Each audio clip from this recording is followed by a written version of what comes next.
Retomamos a próxima sessão com o painel de oradores convidados, iniciando com o Pedro Ivo Arriegas, do ICNF, Instituto da Conservação da Natureza e Florestas, que vai falar sobre o subprograma Natureza e Biodiversidade.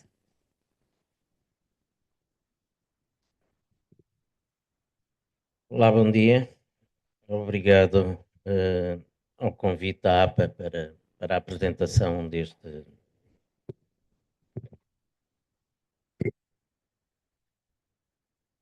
subprograma Natureza e Biodiversidade e obrigado a todos os interessados em escutar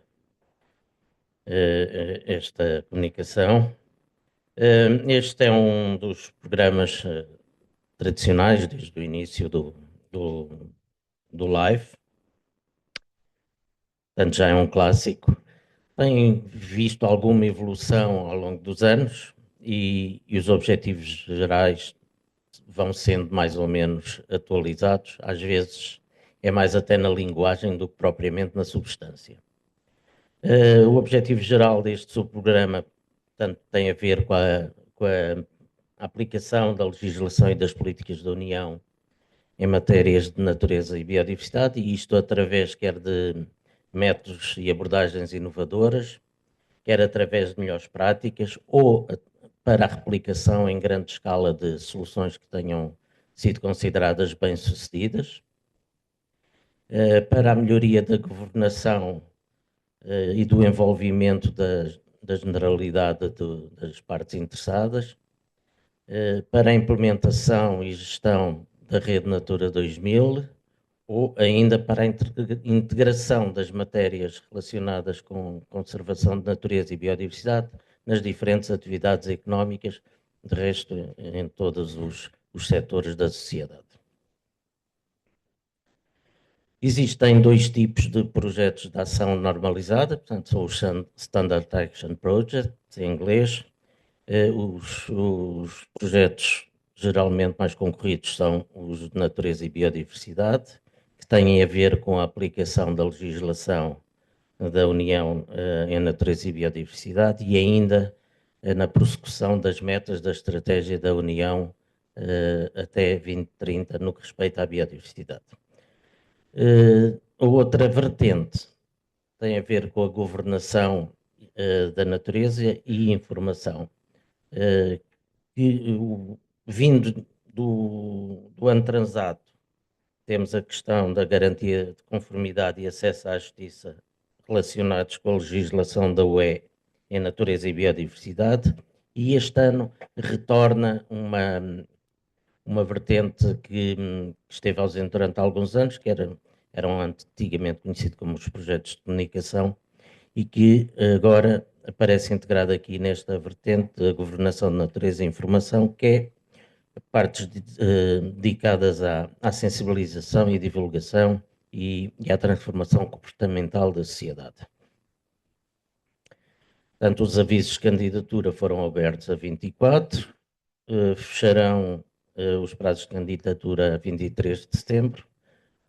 Obviamente, aconselho todos os proponentes que tenham interesse em apresentar candidaturas não deixarem para o último dia a introdução dos vossos projetos na plataforma. O projeto pode ser submetido tantas vezes quanto vocês desejarem.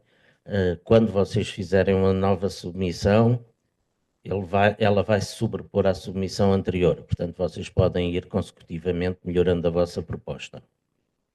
Os resultados da avaliação no final do primeiro trimestre de 26 e depois a assinatura dos Grant Agreements entre a Comissão e os beneficiários coordenadores deverá ocorrer no final do segundo trimestre de 26. A natureza e biodiversidade tem duas áreas de intervenção principais. Uma é o espaço de natureza, portanto são projetos para espécies e habitats destinados a melhorar a sua condição e através de medidas que são aplicadas num determinado território, portanto tem uma base espacial, e ainda outra área de intervenção, salvaguardar as nossas espécies, são projetos destinados apenas a espécies, através de determinados cuja condição ecológica se pretende melhorar, mas através de atividades ou medidas que não têm propriamente uma base espacial. Podem ser, por exemplo, projetos para eliminar uma determinada pressão que está a atuar sobre uma determinada espécie. No espaço de natureza, exemplos de projetos, temos restauro ou melhoria de habitats naturais ou seminaturais, ou habitats de espécies, quer dentro, quer fora de áreas classificadas. Portanto, podem haver projetos para habitats e espécies fora de áreas classificadas. Isto tem, contudo, algumas condicionantes que eu mais tarde falarei. Os projetos podem ser também de criação de áreas adicionais ou de melhoria da contribuição, melhoria do foco dessas áreas para a biodiversidade. Uma das coisas que se tem verificado nos últimos anos é que há muitas áreas que perderam o seu foco naquilo para que foram criadas, que era precisamente a conservação da natureza e da biodiversidade, e acabaram por se dedicar mais a outros aspectos, como a fruição ou, ou mesmo como apenas reservatórios de paisagem, esquecendo a sua vertente da natureza e de biodiversidade em termos de conservação. Os projetos podem também ter a ver com criação de corredores ecológicos ou outro tipo de infraestrutura verde ou azul, e aumentando a resiliência da rede transeuropeia de natureza. A rede transeuropeia de natureza é um dos objetivos da estratégia da União e que congrega não apenas a Natura 2000, mas também áreas que estão classificadas ao abrigo de regimes nacionais. Por exemplo, em Portugal, a rede de áreas protegidas, que é uma rede nacional, é uma das componentes com que Portugal contribui para esta rede transeuropeia de natureza. Entre outros, o Estado poderá designar outras figuras de classificação que pretende que integrem esta rede transeuropeia de natureza para além das áreas protegidas ou para além das áreas da rede Natura 2000. Os projetos podem também pretender melhorar os aspectos relacionados com a gestão, reconhecendo-se que mais do que classificar áreas é importante que elas funcionem enquanto tal e, portanto, a gestão tem que ser efetiva. E ainda a minimização ou redução de pressões que afetem determinadas áreas geográficas. Já na área da intervenção salvaguardar as nossas espécies, exemplos de projetos têm muito a ver com a redução de pressões ou ameaças sobre o estado de conservação das espécies e são muitas vezes orientados para a redução de determinadas pressões causadas elas mesmo por, maioritariamente por atividades humanas ou por determinados riscos como incêndios que não podem não ter uma causa direta nas atividades, mas nas espécies, mas que necessitam de uma determinada ação preventiva. Em relação à priorização, ou seja, tópicos em que os projetos podem ser beneficiados se dedicarem a estas matérias. Para aves que estejam na lista definida pelo Comitê Ornis. O Comitê Ornis é o comitê que dirige o Comitê da União que dirige a diretiva aves e define e vai atualizando uma lista de aves que são prioritários para receberem financiamento pelo LIFE. Portanto, se pretenderem realmente fazer um projeto que seja mais beneficiado relativamente da avifauna, que seja mais beneficiado em termos de avaliação, tenham atenção a esta lista atualizada do Comitê. Também para espécies e habitats abrangidos pelos anexos da Diretiva Habitats, anexo 1 e 2, que estejam em estado de conservação desfavorável, mau, portanto é o pior, que estejam simultaneamente com uma tendência de declínio.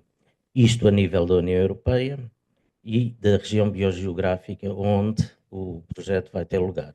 Portugal tem 3 regiões biogeográficas: Atlântica, no noroeste de Portugal continental, depois o resto do continente é a região mediterrânea e depois as ilhas são região macaronésica. Estes estados de conservação podem ser aferidos nos relatórios nacionais de aplicação da diretiva e ser consultados lá. Outras espécies e habitats que não estejam abrangidos pelas diretivas, mas que se encontrem em perigo de extinção, que decorrem das listas vermelhas da União para o caso de Portugal continental ou para o caso das ilhas, onde estas listas vermelhas da União não são aplicáveis, é necessário recorrer às listas vermelhas globais da IUCN. Outra priorização adicional tem a ver com melhorar o estado de conservação ou a tendência de espécies e habitats, portanto, vem um bocado na sequência do que eu acabei de dizer, ou da aplicação de 2 regulamentos: o regulamento sobre as espécies exóticas invasoras ou o regulamento de restauro de natureza. Este regulamento de restauro, para já, não se encontra efetivado, porque isto vai depender da elaboração dos planos nacionais de restauro, e os planos nacionais de restauro só serão apresentados em setembro de 26 e, portanto, depois ainda serão discutidos com a Comissão Europeia. Portanto, na melhor das hipóteses, só no final do primeiro trimestre de 27 é que, o que não quer dizer que ainda deste programa de trabalho plurianual não possam em 2027 ser já apresentados projetos que depois se prolongarão para os anos depois seguintes. Por último, outra priorização é a implementação da estratégia e a prossecução das metas que constam desta estratégia de biodiversidade. Em relação a melhorar o estado de conservação, a tendência, esta priorização, agora vou discriminar estas priorizações adicionais, importa olhar para os quadros prioritários de ação, ou quadros de ação prioritários, são vulgarmente descritos como os PAF. Portanto, estes foram documentos de financiamento de ações de conservação em que os Estados-membros fizeram ou elencaram quais as suas prioridades e quanto dinheiro é que, quais seriam os custos inerentes a cada uma dessas prioridades, essas ações, e são documentos que são consensualizados com a Comissão, e Portugal tem 3, tem um da Madeira, outro dos Açores e outro do continente, e de resto deverão ser documentos vivos, ou seja, com a entrada em vigor do Plano Nacional de Restauro, também estas ações prioritárias deverão ser revistas recorrentemente. Neste momento só existe um PAF inicial para as 3 regiões, de onde já constam muitas atividades que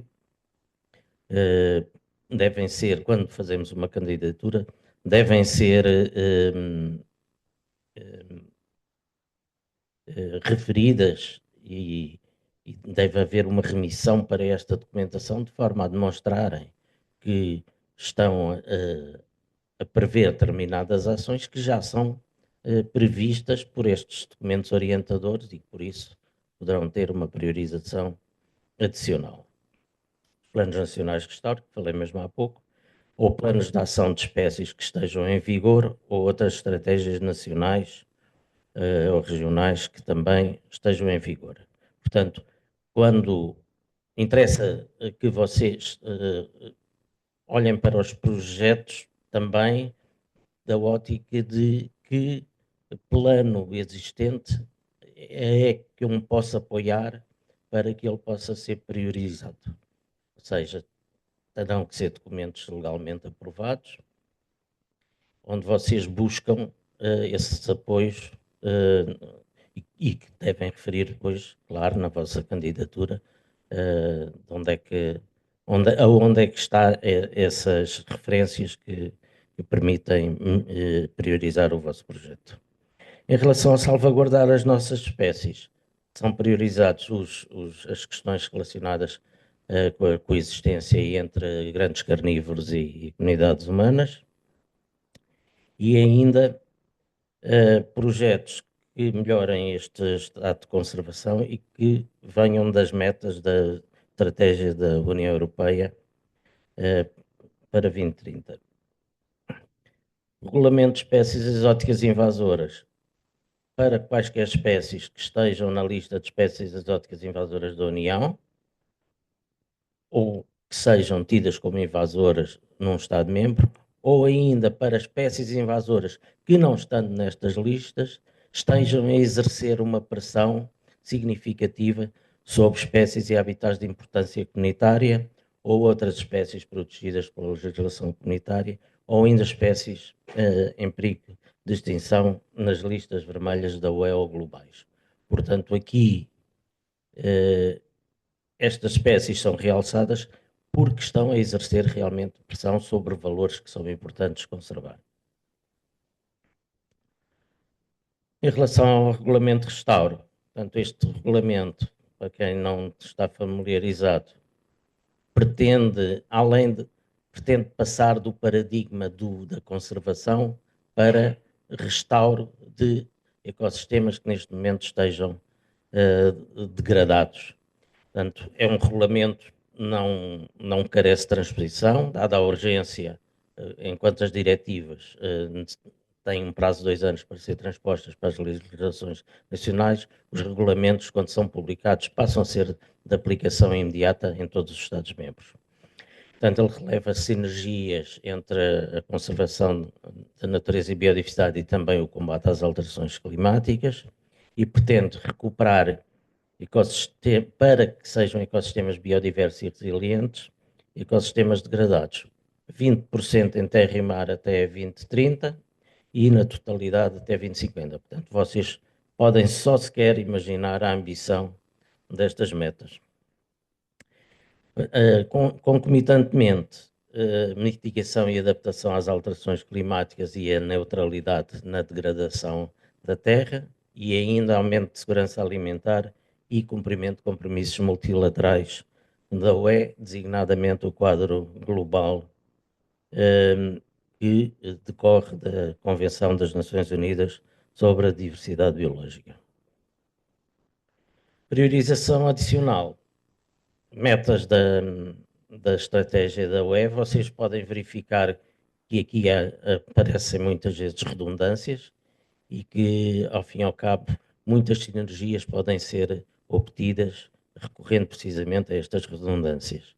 Portanto, o estabelecimento da rede coerente de áreas protegidas, a tal rede transeuropeia, as implementações de metas, incluindo as que vão decorrer do restauro para espécies e habitats, restauro de ecossistemas degradados com especial relevância para aqueles que sejam ricos em carbono, nomeadamente florestas antigas, torfeiras, florestas e pradarias marinhas, prevenção de cheias e fogos e outras catástrofes naturais, melhoria da condição das florestas geridas, nomeadamente aproximando tanto quanto possível as florestas geridas a florestas naturais, inversão da perda de polinizadores, renaturalização de áreas agrícolas e também do espaço urbano e periurbano e ainda o restauro do estado ambiental na sua generalidade de ecossistemas marinhos e aquáticos. Este quadro pretende ser uma súmula dos slides anteriores, em que vocês têm a entrar aqui a amarelo as áreas de intervenção, espaço, natureza e o salvaguardando as nossas espécies, e depois a azul claro a legislação e as políticas da União em natureza e biodiversidade, com 2 prioridades. Portanto, que eu acabei de falar. Portanto, a conjugação destas 2 entradas dá-vos a prioridade máxima às propostas que enquadrem quer uma área de intervenção, quer a legislação ou política da União. Sobre as taxas de cofinanciamento, por regra 60%, o remanescente terá que ser obtido através de cofinanciadores ou meios próprios pelo proponente do projeto. Uma taxa de 75%, portanto a taxa de 67% que havia o ano passado desapareceu, também acabava por ser um bocado subjetiva e eu acho que foi essa a principal razão por que desapareceu. A taxa de 75% exige que as ações sejam claramente desenhadas para estes tópicos que estão aqui em baixo. Ou para espécies e habitats prioritários, os que normalmente tenham asterisco, se vocês consultarem a diretiva Habitats. Espécies de aves consideradas prioritárias para financiamento pelo Comitê Ornis, como já tinha referido. Habitats ou espécies da diretiva que estejam em estado de conservação desfavorável mau, com tendência de declínio. Habitats ou espécies que não aves, porque as aves dependem apenas da lista do Comitê Ornis. Portanto, habitats ou espécies que não aves com estatuto em perigo nas listas vermelhas europeias, sendo que nos Açores e Madeira se aplicam as listas globais. E, excepcionalmente, mas eu não confiaria muito neste ponto, excepcionalmente, espécies novas que tenham sido recentemente descritas, que tenham sido, desde logo, assinaladas como em perigo de extinção e que, não tendo sido ainda avaliadas sob os critérios da IUCN, são sujeitas a uma evidência científica por peer review, uma revisão dos pares. Algumas notas sobre natureza e biodiversidade. Espécies e habitats alvo de um projeto no interior de uma área têm de constar do seu formulário de dados. Portanto, cada sítio tem uma ficha, digamos assim, e nessa ficha diz quais são os valores que justificam a classificação daquela área enquanto área da Rede Natura 2000. Ora, eu não posso ir fazer um projeto para um habitat que não é considerado como justificando a classificação daquela área enquanto Rede Natura 2000. Ou então, eu defendo que ele deve ser e terá a autoridade, até ao final do projeto, de alterar este formulário de modo a integrar esse valor que vai ser alvo do projeto. Espero me tenha feito entender. Nas atividades com base espacial que ocorram fora da Natura 2000 e que sejam dirigidas à melhoria da rede, implicam que antes do final do projeto ocorra a efetivação de proteção legal ou um acordo contratual de longo prazo. Eu quero assinalar aqui duas coisas. Se em relação ao formulário de dados é competência do ICNF proceder à sua alteração, ou à sua melhoria, ou à sua atualização, o que quiserem, já a classificação de sítios é uma responsabilidade do Conselho de Ministros. E, portanto, o ICN não pode obrigar o Conselho de Ministros a classificar uma área. Isto tem sido um problema recorrente ao longo do último ano, com alguns projetos, porque a Comissão depois pede então a classificação da área, e mesmo que o ICN esteja de acordo, será sempre obrigatório que seja o Conselho de Ministros a fazer a sua classificação. Investimentos na aquisição e arrendamento de terrenos exaustivamente justificados e implicam também a sua proteção legal ao acordo de longo prazo. E estes projetos devem garantir que após o projeto terminar, as suas ações se mantenham efetivas e consequentes a longo prazo, no mínimo de 20 anos. O ICN emite a declaração necessária à candidatura, assegura que as propostas não têm ações ilegais, estão em linha com as políticas e que não impactam significativamente sobre outra biodiversidade. Devem ser as propostas remetidas com antecedência e com os elementos técnicos necessários para poder ser avaliadas, porque tem que ser com antecedência, porque carece do envolvimento quer dos técnicos que trabalham nos determinados valores naturais, quer pelas direções regionais de conservação da natureza e florestas, onde os projetos vão ter lugar. Outra vertente, esta vou passar rapidamente, não é muito. Esta parte é, portanto, recente, a parte da sensibilização pública e transformação comportamental, portanto, é um retorno da parte da comunicação que existiu durante muitos anos, portanto, promover sensibilização, promover comunicação, envolvimento das partes interessadas, divulgação de boas soluções, fomentar uma melhor governação da conservação da natureza, prioridade à sensibilização dos benefícios que a Rede Natura 2000 traz em conservação da natureza. Em governação, apoio à garantia de conformidade, participação pública e acesso à justiça, participação e acesso à justiça dos diversos stakeholders, o estabelecimento de redes para profissionais e peritos em conformidade e ainda a melhoria da formação e das qualificações para aumentar o envolvimento nestas três vertentes. Apoiar a garantia, desenvolvendo e implementando estratégias e ferramentas, opções para promover o cumprimento dos instrumentos jurídicos da UE, a aplicação do princípio do poluidor-pagador, melhoria dos sistemas de informação operados por autoridades públicas ou ainda melhoria do envolvimento dos cidadãos e outros atores para o cumprimento legal da legislação da UE, assegurando a aplicação da responsabilidade ambiental. Estes são aspectos muito específicos que muitas vezes até dizem mais respeito à administração pública do que, ou que são mais apetecíveis para a administração pública do que propriamente para as ONGs, mas, ou para ONGs, para outras associações, ou até para empresas, mas que podem ter interessante. É uma das lacunas que existe, é precisamente a baixa percepção por parte dos poderes judiciais relativamente às matérias de conservação da natureza e biodiversidade, o que leva a quando há aplicação de sanções, elas acabam muitas vezes por ser, ou não acontecer, ou ser ridículas. E pronto. Obrigado por me dizer. Obrigado por te avisar. Bom, vamos ter só tempo para duas questões rápidas, porque já estamos a rapar muito no nosso horário.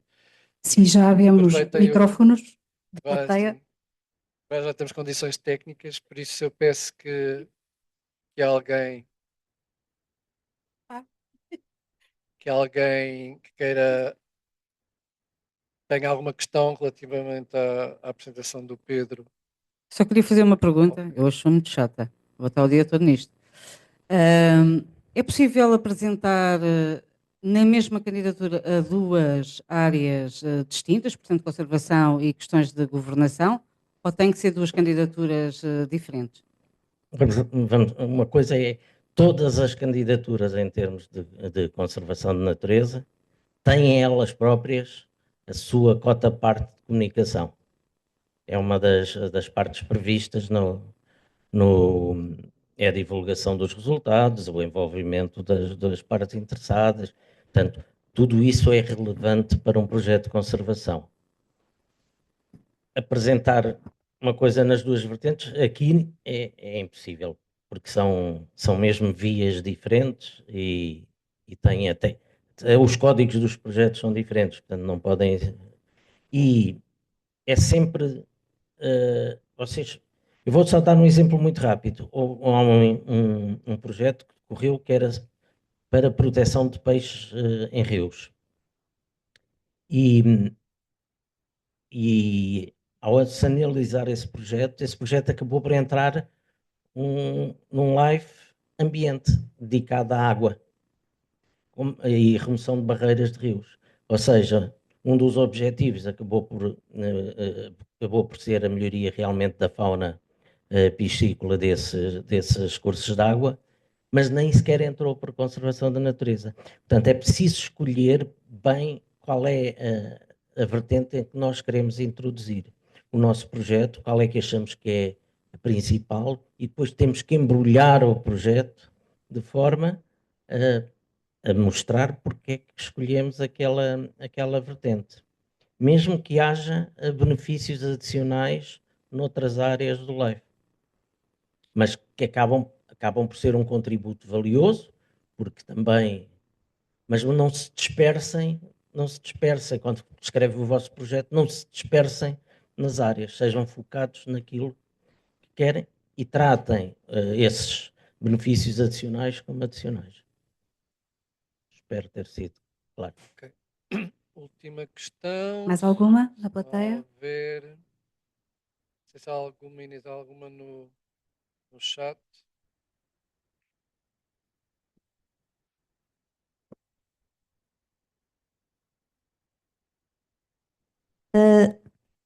Tá.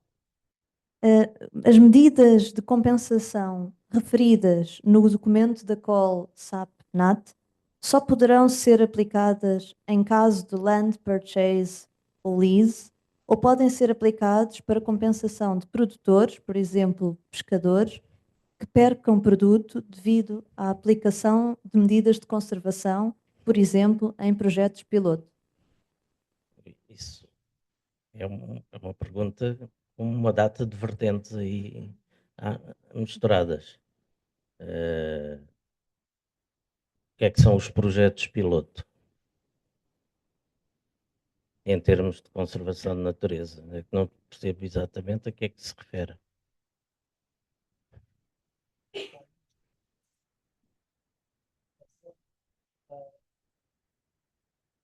Estudos piloto.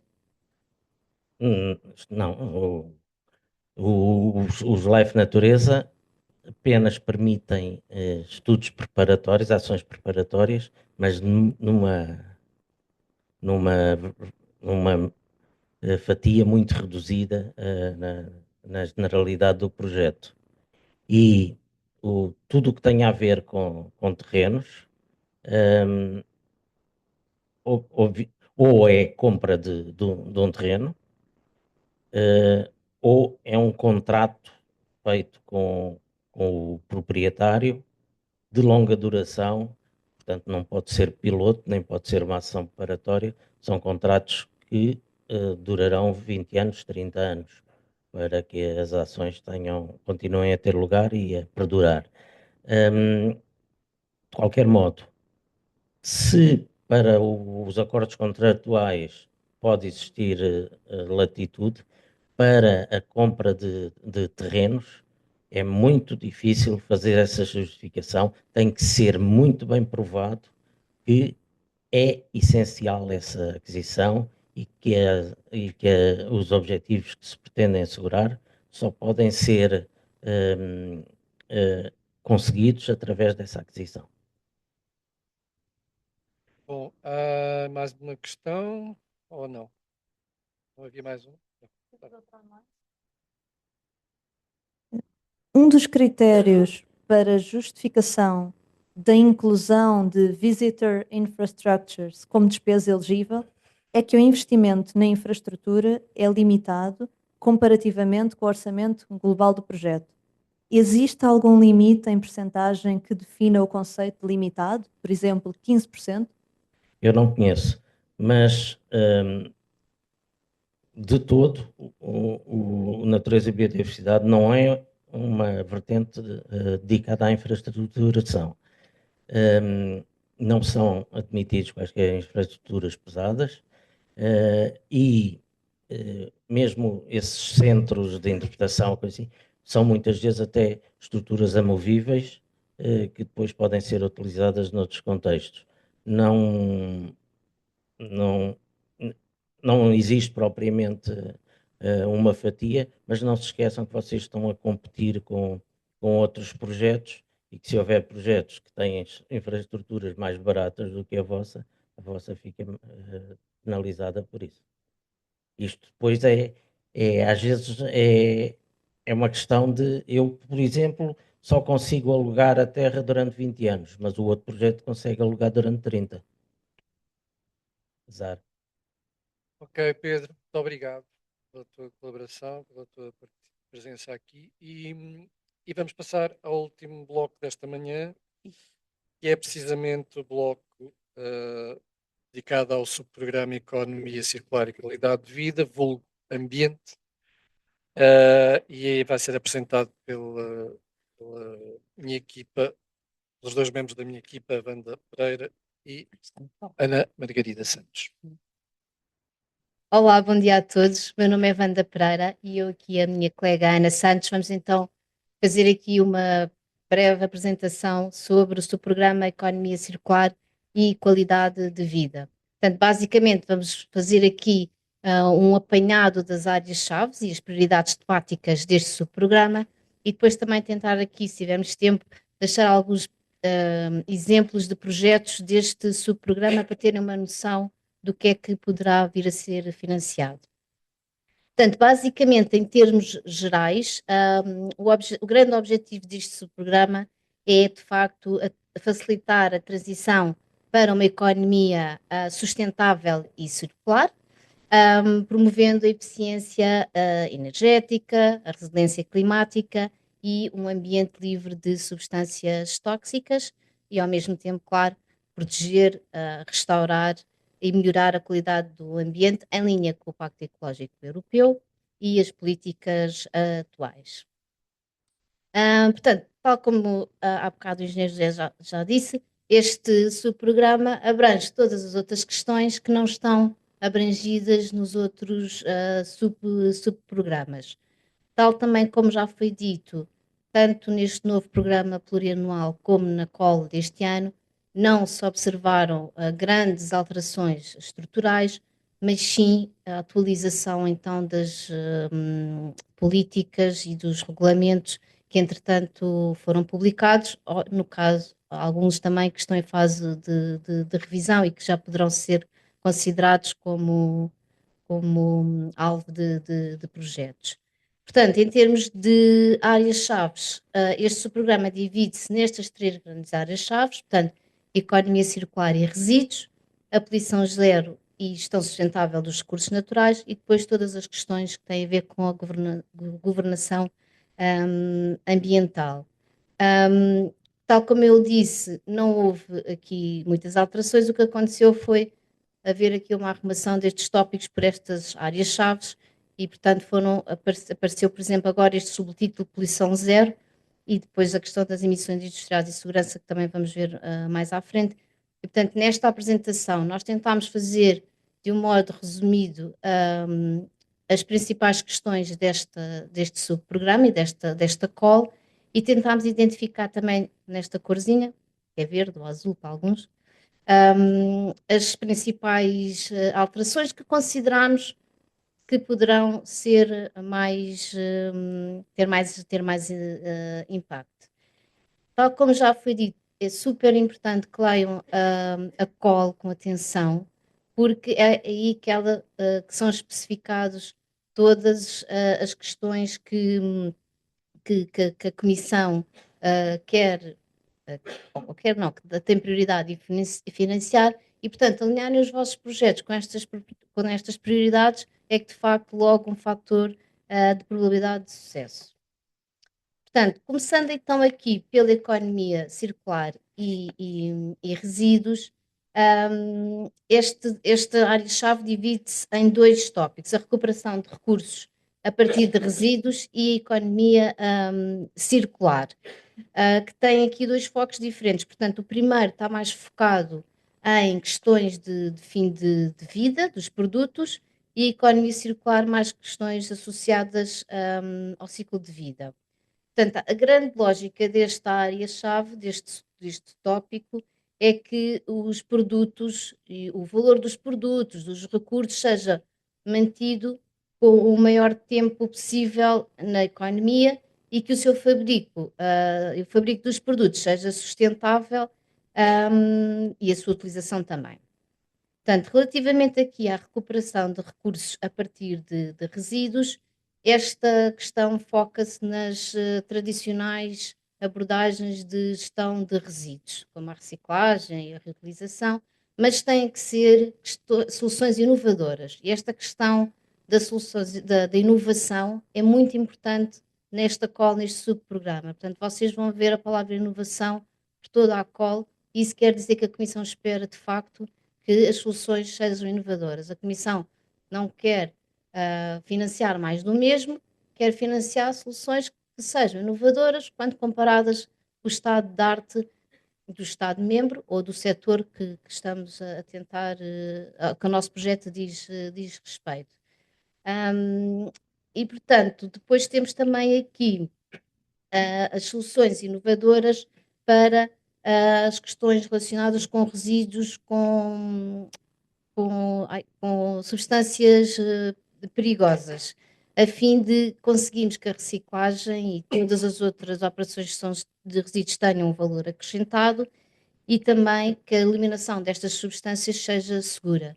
E aqui é dada a atenção às substâncias que suscitam preocupação e este ano também dada uma relevância ao ambiente ao amianto e às substâncias presentes nos resíduos de demolição. Relativamente ao segundo subtópico, economia circular e ambiente, aqui estamos a falar mais de modelos de negócio e de consumo concebidos para manter os produtos e os materiais em utilização durante o máximo tempo possível, ok? E intensificar a sua utilização exatamente para prevenir a utilização de recursos e também a produção de resíduos. Esperam-se então soluções de design, portanto, para tentarmos prevenir logo na fase de design, portanto, planeamento circular para que os produtos sejam mais duráveis e reutilizáveis. E aqui também é referido que os projetos devem tratar as soluções devem tratar de uma forma holística, ou seja, considerando ter uma abordagem em ciclo de vida sempre que for possível. E depois temos também as soluções de pós-design, cujo objetivo é prolongar a vida útil dos produtos, como, por exemplo, plataformas de reparo, conseguirmos, por exemplo, atualizar, por exemplo, os telemóveis, que é a grande parte estamos sempre a comprar novos, já não estão atualizados, reutilização e revenda. E depois temos todo um outro conjunto de modelos de negócio que promovam a economia circular, como, por exemplo, tentarmos limitar a produção excessiva, depois não é vendida, vai criar um grande problema de resíduos. Temos depois também aumento da procura de matérias-primas secundárias, o reaproveitamento entre indústrias, portanto, o que pode ser resíduo numa indústria pode ser utilizada para outra, portanto, assim, a simbiose industrial, e depois também todas as questões que têm a ver com o passaporte digital do produto, para melhorar então o rastreamento e a circularidade ao longo das cadeias de valor. Como novo nesta call, temos aqui então soluções para melhorar os regimes da responsabilidade alargada do produtor e também soluções para tentar reduzir os produtos de utilização única. Passando então agora aqui para o segundo tópico, a poluição zero e gestão sustentável dos recursos naturais. Basicamente temos estes sete subtópicos. E o primeiro tópico que nos aparece realmente aqui é o ar. No que diz respeito ao ar, a lógica é bastante simples, assim por dizer. Portanto, a abordagem é querer melhorar a qualidade do ar que tenham benefício ou impacto no maior número de pessoas. E, portanto, o foco aqui está em áreas densamente povoadas, portanto, zonas tipicamente urbanas, ou então em zonas rurais que tenham grande potencial de replicabilidade na União Europeia. Lá está para conseguirmos atingir o maior número de pessoas ou de áreas.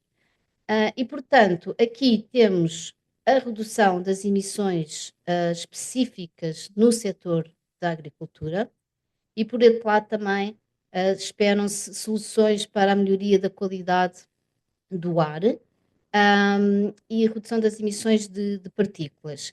Aqui o foco é muito específico para aquecimento doméstico, ou seja, para zonas onde ainda há uma grande utilização de combustíveis fósseis para aquecimento doméstico, ou então para outras áreas que têm realmente elevadas emissões de partículas, como é o caso de, por exemplo, de grandes obras de construção ou de reconstrução, pedreiras, mineração, que de facto têm uma elevada emissão de partículas. E depois temos aqui outros dois conjuntos relacionados com a mobilidade. Temos, portanto, soluções para a mobilidade do transporte rodoviário, e, portanto, a COL aqui tem soluções muito diferentes e com tipologias completamente diferentes, portanto, é importante que verifiquem. Mas estamos a falar, por exemplo, de veículos de emissão a zero, reduzir as emissões do desgaste dos pneus, dos travões, das superfícies da estrada. E depois temos também aqui a mobilidade para além do transporte rodoviário, como é o caso do transporte marítimo e aviação, e aqui estão incluídas também as questões de infraestruturas de apoio e de logística. Relativamente aqui à água, a água é um tema core desde sempre do LIFE e aqui o foco é a resiliência hídrica. E, portanto, estamos a falar de 3 grandes áreas: qualidade e quantidade da água, gestão das águas marinhas e costeiras e depois tudo o que tem a ver com os serviços da água, que vamos ver no slide a seguir. Portanto, relativamente à qualidade e à qualidade da água, aqui basicamente o que nós queremos é que garantir águas mais limpas, mas de uma forma eficiente e eficaz. E, portanto, estamos a falar de gestão integrada da poluição de nutrientes e orgânica, com foco na prevenção na fonte, no tratamento e depois na remediação das águas, nas massas de água, mas também estamos a falar da parte da questão de redução da poluição química, por meio então de tecnologias que permitam reduzir as emissões na origem. Relativamente à quantidade, aqui, pronto, também a questão é tentarmos gerir as situações extremas, não é? Portanto, o excesso, parte das inundações, e por outro lado, a falta efetiva de água, secas e escassez de água. Como alteração à COL, neste ponto temos aqui a introdução de soluções para drenagem sustentável nas cidades e a otimização da gestão das infraestruturas de águas residuais urbanas. Depois da combinação aqui da qualidade e da quantidade de água, temos também tudo o que sejam projetos direcionados às pressões hidrometeorológicas causadas pela utilização do solo e da água. E para isso temos aqui todas as soluções de poupança efetiva da água, para reduzir a pressão na fonte. E também aqui agora são referidas as questões ligadas à gestão integrada das águas nas cidades e a eficiência energética no tratamento das águas residuais e da gestão proativa da seca. No que se refere à gestão de águas marinhas e costeiras, aqui a lógica também é bastante simples, é tentarmos diminuir a pressão, ou seja, como é que nós minimizamos e harmonizamos a atividade humana nestes ecossistemas. E aqui estamos a falar, por exemplo, de ruído marinho, de lixo subaquático, de pesca excessiva, de captura acidental, e este ano foi introduzida aqui esta questão das energias renováveis offshore, em particular a parte da questão da energia eólica. Relativamente aos serviços da água, aqui as palavras-chave são eficiência e otimização, ou seja, como é que nós conseguimos prestar estes serviços de forma eficiente e adaptados ao futuro, nomeadamente com especial atenção face às alterações climáticas. Portanto, aqui a prioridade é dada a tecnologias inovadoras no tratamento da água. Depois há aqui uma questão muito particular para zonas rurais, para as populações rurais, onde por vezes, de facto, fornecer este serviço de forma eficaz e eficiente é, de facto, um desafio. E depois temos uma outra toda panóplia de soluções inovadoras, como o abastecimento alternativo, a parte de tratamento e reutilização da água. Esta questão da reutilização da água também tem vindo a ganhar bastante força e preocupação. E depois, este ano, foi introduzida aqui a questão da referência de implementação de soluções sustentáveis na gestão da água, com base na pegada da água. Passando aqui para o meu último tópico, o solo. Como nós sabemos, a saúde do solo é fundamental para os sistemas alimentares, a biodiversidade, a qualidade da água e também a resposta às alterações climáticas. Portanto, é dada prioridade a ações que promovam a gestão sustentável dos solos, a recuperação de áreas degradadas, e portanto falamos aqui de soluções inovadoras para combater problemas como a erosão, a contaminação ou a perda efetiva da biodiversidade do solo, e são também apoiadas medidas para travar a desertificação, garantir a segurança alimentar a longo prazo e proteger a saúde humana. Estes dois conceitos foram este ano introduzidos na COL, exatamente para assegurar que o SOL continue a prestar os serviços vitais. Por fim, são também valorizadas propostas que apostem na remediação dos solos contaminados, na reabilitação de solos selados, para que possam ser utilizados para outros fins, e também este ano foi inserida aqui a questão da certificação do solo, que tem como principal objetivo garantir que o solo está habilitado ou adequado para um determinado fim. E para tudo isto é essencial que se apostem em tecnologias inovadoras, como sensores digitais, recorrer à inteligência artificial e dados georreferenciados para, de facto, possamos conseguir monitorizar e certificar a saúde do solo. Ora, muito boa tarde. Eu prometo ser breve, que a hora já vai um bocadinho avançada. Bom, só dar uma nota em relação ao que a colega há bocado perguntou em relação aos projetos de governança, se é junto com os outros temas ou não. Tal como na natureza e na biodiversidade, também temos aqui a questão de que temos colos distintas e todos têm que ter uma componente de governação, mas há uns que são exclusivamente dedicados à governação e que vão ser abordados numa call específica. Se repararem, aquele códigozinho por debaixo da seta é a call de todos os temas, tirando aquelas que são inteiramente dedicados à governação. Ruído. Muito simples. É a lógica que a Wanda já falou para o ar.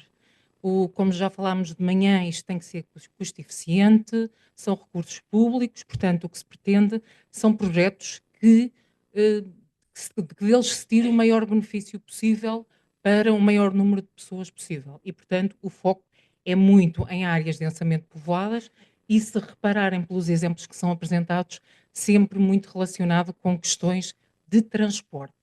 Este ano temos uma inovação, que quem certamente trabalha na natureza e biodiversidade com espécies voadoras, provavelmente já se cruzou com esta problemática, que é a questão não só do ruído, mas da vibração, nomeadamente associado às turbinas eólicas. E, portanto, este é um novo tema dentro do ruído. Químicos. A mesma lógica que a Wanda já falou em relação a um dos tópicos que acabou de falar, peço desculpa, não me recordo qual. É uma abordagem de ciclo de vida. Uma das prioridades LIFE em geral é nós não podemos migrar custos ambientais de uma fase de uma caixinha para outra caixinha. Portanto, todo o processo tem que ser mais eficiente. Portanto, Aqui temos há aqui uma novidade que é, nas calls anteriores, o foco era nas substâncias consideradas perigosas. Há um agravar, agora o foco é nas substâncias de elevada preocupação, está bem? Há aqui também uma novidade que já surgiu na apresentação da Wanda, que é o amianto, mas como ia a dizer, a ideia é agir sobre os químicos que já temos, produzir e utilizar químicos de uma forma mais sustentável e criar químicos, a última opção, eles próprios na raiz, by design, na sua concepção, que tenham também menores impactos. Tudo isto, como também já foi referido, aqui a palavra-chave é inovação, inovação, inovação, através de ferramentas inovadoras, nomeadamente também a preocupação com tentarmos, ao mínimo, reduzir os testes sobre animais. Portanto, temos um novo tópico, está bem? Os temas que ele aborda não são absolutamente novos, mas o tópico é novo. Emissões industriais e segurança. Inclui basicamente, para ajudar a implementar duas diretivas. A diretiva de emissões industriais, que na fase anterior apenas se focava sobre as questões de poluentes atmosféricos, agora ganham uma visão mais holística e, portanto, aplica-se a indústrias que estejam balizadas por esta diretiva. Okay? E o outro tópico também é um tópico que já existia, e aqui não há novidades significativas, que vinha associado aos químicos, que era, de facto, a diretiva Seveso e a prevenção e gestão de acidentes graves com substâncias perigosas. New European Bauhaus. Para quem não conhece, isto é uma iniciativa que a União Europeia, que a Comissão Europeia lançou em 2021, e isto, o ir buscar a escola Bauhaus, prende-se com os lemas que esta iniciativa tem. Portanto, é o Beautiful, Sustainable e Together. Portanto, aqui fugimos um bocadinho, ou saímos do estritamente ambiental, e isto para dizer que o LIFE é um fundo que ajuda a implementar esta iniciativa, ok? Não é um tópico exclusivamente LIFE per si, mas, portanto, aqui temos a preocupação muito direcionada claramente para o espaço urbano, para o bairro, para o edifício e muito focado, lá está, em criar espaços belos, bonitos, não é? Que sejam sustentáveis a vários níveis. Estamos a falar de água, estamos a falar de gestões várias com impactos ambientais, estamos a falar de biodiversidade e também sempre com uma forte componente social. São projetos para a comunidade. Aqui a comunidade é incontornável. Se em todos é importante, aqui é incontornável, está bem? O que é que estamos a falar? Estamos a falar de novos edifícios, no primeiro tópico. Estamos a falar de edifícios que já existem e que têm potencial para ser reabilitados e desta forma não consumirmos matérias-primas virgens, todas essas questões que estão associadas à nova construção, não selarmos mais solos, como a Wanda também falou. A questão dos bairros sociais, aqui também, lá está, a biodiversidade, os resíduos, também as economias, as hortas sociais, tudo o que torne algumas das coisas que nós fazemos e que têm uma grande pegada ambiental possam ser geridas ao nível do bairro, as compostagens, sempre com esta tónica. Temos um tópico novo também, além daquele da renovação do parque imobiliário, que é a questão da moda. Quem está nestas questões ambientais sabe que o tratamento, não é? E os impactos dos textos são gravíssimos e, portanto, foi aqui também inserida esta prioridade. E, por último, também especificamente para as questões da biodiversidade, muito em linha também com o que vai já do anterior. Estamos a falar das fachadas verdes, estamos a falar de uma série de coisas que nos permita fazer a nossa vida urbana coabitar, não é? De forma mais amigável com espécies que não humanas. Só dá uma nota que já existem, isto até ao ano passado não existiam muito poucos exemplos de projetos, alguns já abordavam estes temas, mas não estavam claramente aprovados neste tópico. Neste momento existem pelo menos 3 exemplos de projetos que focam exclusivamente este tópico. Portanto, se tiverem interesse, como é uma coisa um bocadinho mais holística, convido-vos a consultar no Project Database do portal da Cineia. Podemos depois dizer onde isso está. Vamos dizer onde está. E se repararem, portanto, estamos no nosso último tema na call ENV. Vamos para Governance e mudamos de call, ok? Portanto, quando forem ao Funding and Tender tentar criar a vossa proposta, vão ter que ter atenção a esta questão. A governança ambiental vem muito também em linha com aquilo que o Pedro já disse em relação a uma série de questões que se aplicam também ao subprograma Natureza e Biodiversidade. Temos um primeiro tópico que é muito direcionado para as questões da administração pública e para auxiliar a administração pública a implementar uma série de estratégias, de documentos que têm um elevado impacto ambiental. Então, aqui uma série de estratégias, uma série de planos, roadmaps, sendo que aqueles que estão ali a azulinho são os que são novidade este ano. E, portanto, alguém questionou sobre planos de ruído. Aqui há um foco específico no plano. No tópico de ruído, poderá o plano também ser abordado, mas não é de uma forma tão direta, ok? Aqui é mesmo para operacionalização de planos que estão claramente identificados. Existe também um outro tópico que é instrumentos voluntários para as entidades, as pessoas, os produtos que produzem, toda a ação da entidade e do que ela produz ser também mais sustentável através de instrumentos voluntários. Estamos a falar de rótulos ecológicos, estamos a falar do processo EMAS, que a Wanda sabe-vos dizer tudo sobre ele, estamos a falar das compras verdes e circulares, portanto, uma série de iniciativas que privados e público podem igualmente implementar para melhorar a sua pegada ambiental, digamos. Dar nota aqui que e isto aparece em vários pontos da call e das várias calls abertas este ano, como sabem ou poderão saber, foi aprovado o regulamento de ecodesign, que vai ser altamente impactante em muito do que vamos produzir e consumir daqui em diante, e um dos tópicos novos relaciona-se também aqui já com estas questões do ecodesign. Uma grande preocupação também, salientada por ser um tópico novo, de facto, é as questões da saúde humana, não somente ambiental, mas também humana, e aqui a introdução de um tópico específico para isto, neste caso particular, e aqui há também um grande foco nisso pelas questões da poluição. E, por último, uma medida muito específica para a gestão proativa da seca, está bem? Isto, como já viram também, as questões da água aparecem um bocadinho por todo lado e ainda não ouviram o Francisco, vai falar de tarde e vai falar também deste tema. Aqui, convido-vos a ler, se for este um tema de vosso interesse, o que me parece que se pretende é, de facto, uma ação preventiva e muito articulada, não apenas a nível europeu, mas até a nível global, através daquele serviço de emergências Copérnicos.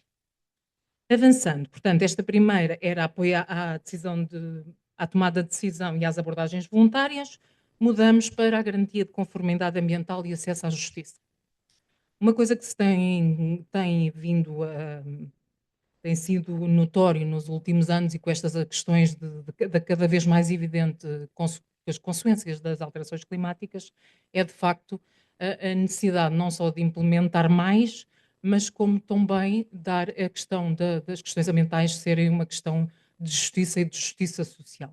Nesse sentido, existe este tópico, e este tópico centra-se muito, por um lado, em capacitação, no sentido de capacitar efetivamente as pessoas, não lato sensu, não no sentido de educação ambiental mais lato sensu, mas no sentido de formar efetivamente os técnicos e as partes que são absolutamente relevantes para que este acesso à justiça e esta conformidade ambiental seja obtida. Obviamente precisamos de toda a legislação, todas as ferramentas para auxiliar estes técnicos e, obviamente, a sociedade civil tem também o seu papel a participar e, portanto, obviamente, também está prevista a possibilidade da sua intervenção neste tópico. E por último, iniciativas de mudança comportamental e sensibilização. Aqui uma chamada de atenção que é, durante muito tempo, a governação esteve muito relacionada com esta questão da mudança de comportamento. E era usada, as iniciativas de governança eram usadas lá de senso precisamente para mudar comportamentos. Neste novo programa, a mudança de comportamento tem que ser uma questão que é extremamente bem justificada, o porquê da sua necessidade e como é que nós, de facto, contabilizamos que ela realmente aconteceu. Muitas vezes não basta um inquérito a dizer que as pessoas foram à ação, a uma sessão de qualquer coisa, para as pessoas estarem efetivamente capacitadas. E neste novo programa há uma tónica ainda mais específica, que é, para isto acontecer puramente, mudança comportamental e sensibilização, só se efetivamente for crucial estas ações e este resultado para a implementação das políticas. E são identificados aqueles 3 documentos como sendo os prioritários, onde neste momento se identifica que isto é premente, é necessário e é urgente. Pronto, ficam aqui só, depois vão receber estas apresentaçõezinhas. O que é importante? Tem aqui 3 exemplos de projetos em environment, em economia circular e qualidade de vida. O objetivo destes 3 exemplos é mostrarem como os projetos neste subprograma são diversos e têm parcerias e objetivos diversos, ok? E é tudo. Obrigada. Obrigado, Ana. Obrigado, Wanda. E temos agora, já como vê, basta olharem para o relógio para ver que já derrapámos muito do nosso horário. Mas antes do almoço, que todos já devem estar ansiosos, ahm, 2 questões. É o tempo que temos para 2 questões rápidas para podermos ir almoçar e depois voltar para o resto da sessão da tarde. Já Ok. vi que não há vontade nenhuma. À tarde há mais tempo e espaço para tirarem todas as dúvidas e se não há mesmo questões agora, convido-vos a todos a irmos almoçar e vemo-nos de novo aqui às 2h15, como estava programado. Portanto, temos cerca de 1 hora para o almoço. Obrigado a todos. Até já.